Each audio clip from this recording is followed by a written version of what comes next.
is a story I never planned to tell anyone because even I still don't know if I believe it. It started on a freezing, foggy morning at Crescent Lake, the kind of morning where the world looks half awake, where the air feels thick, and every sound echoes like it's coming from far away. That's when I first noticed him, a man in a dark jacket, standing absolutely still at the edge of the water, staring at nothing, or maybe at everything. I had seen him there before, always at the same time, sunrise. But that day, he wasn't just watching.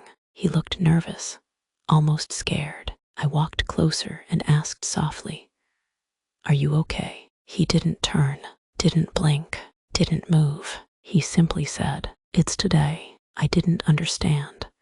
What's today? He finally turned toward me, his eyes red like he hadn't slept in days, and whispered, "The day she returns." I didn't know him. I didn't know whose he was, but something in his voice, something fragile, made me stay. He told me his name was Arvin, and 10 years ago, he lost the love of his life, Myra, in a late-night accident during a storm. He survived. She didn't. But in the final moments, Myra held his hand and told him something he never forgot. "When I come back, meet me at the sunrise." He knew how insane it sounded. He knew anyone else would laugh. But he said Myra had never lied to him. So every single morning, for 10 years, he came to this lake at sunrise, waiting. Then he looked at me and said, "Today is exactly 10 years. She promised. She always keeps her promises." I didn't know what to say. Part of me thought he was deeply broken. Part of me wanted to walk away, but a bigger part wanted to see what would happen. The fog thickened. The lake looked like silver glass, and for the first time, Arvin stepped right to the edge. He whispered, "Myra, I'm here." And that's when everything changed. The wind suddenly stopped.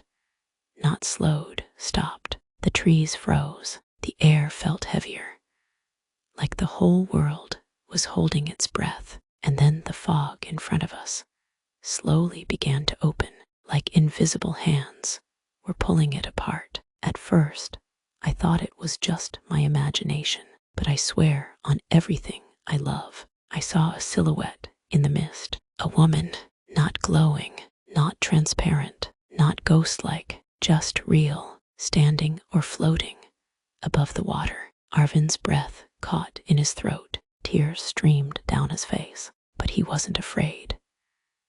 He smiled like a dying man who suddenly found life again. He whispered, "You came." The figure stepped closer, the water beneath her untouched, the fog curling around her like she was made of it. I couldn't breathe.